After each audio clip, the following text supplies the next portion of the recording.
Mr. President. Hello. What great honor and pleasure to welcome you back to the Davos community. Just 4 days into your new mandate, we highly appreciate your presence with us today. We wish you all the best as you take on your critical work ahead. The global challenges we face today are monumental. The importance of American leadership and your personal leadership in this regard is fundamental and paramount. We are here to hear your vision and policies related to revitalizing the economy and addressing the global challenges. As you might expect, Mr. President, your return to office and your forthcoming policies have been at the focus of our discussions this week.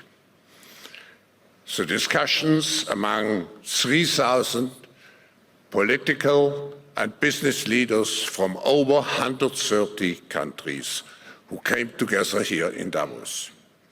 We look forward hearing first from you and then to the follow-up discussion with business leaders, moderated by my colleague, Børge Brende. Ladies and gentlemen, the President of the United States, Donald J. Trump.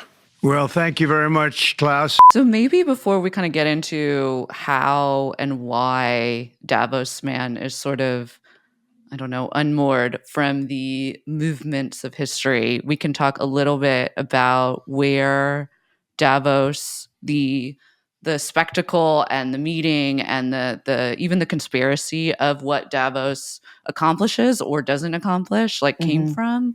In your piece, I mean, you trace it, you go back to kind of, it's really the US coming off of the gold standard in the 70s as this sort of like fulcrum moment, kind of inaugurating this new global system. And Davos is really, and Klaus Schwab sort of starts there, it seems.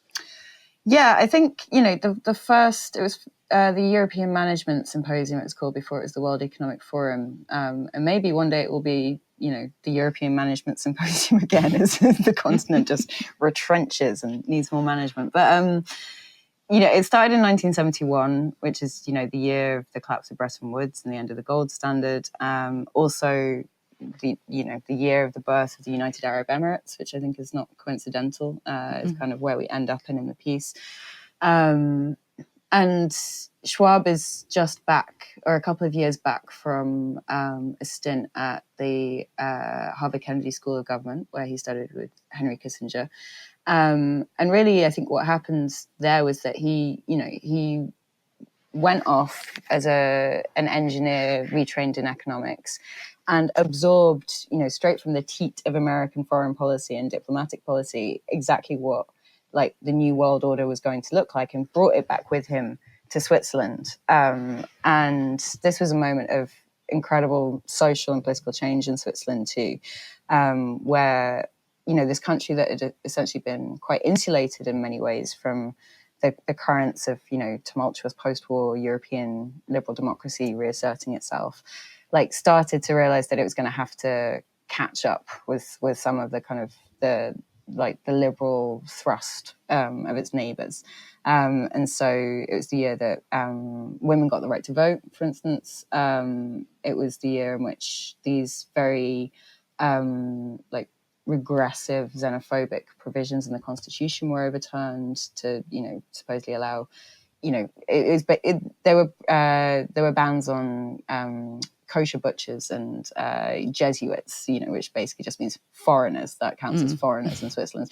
So into this tumultuous mix, you suddenly get the arrival of the European Management Symposium in the Davos Alps, which is it's a business networking meeting, right? Yeah. And I think in our day and age, it's really easy to, forget that the idea of a company getaway like that is kind of a novel way of doing business, I think, in the early 1970s, right? So Schwab is really, especially for, Swiss bankers and German industrialists. He's bringing this kind of American sheen of leisure culture with him as a way of basically selling the package of ideas that he's picked up on at Harvard. I think he as a figure, just going into the conspiracy stuff, just embodies so much of the, shall we say, rich continental history of the mid-century. His father was managed a factory that produced armaments for the Third Reich using Nazi labor in Ravensburg. When he came back to Switzerland, he managed a merger between that company and another company that was kind of blacklisted by the Allies for continuing to provide engines to the Axis powers. And I suppose this is the point that then threads through to the WEF stuff, which all of this stuff, and I think especially from should we say, a non-European perspective, looks dodgy, right? Looks dodgy as fuck. It's really normal. It's really normal in the kind of post-war European setting that basically this is the result of the Marshall Plan and America coming in and trying to make sure that the European continent ran as smoothly as possible under American control. Was that you don't want to get rid of too many of the people who know how to make things run. Well, they worked with the Nazis. So this way in which these threads of suspicion emerge in Schwab's biography, I actually think are the things that make Schwab so kind of representative of so many people of his class and type.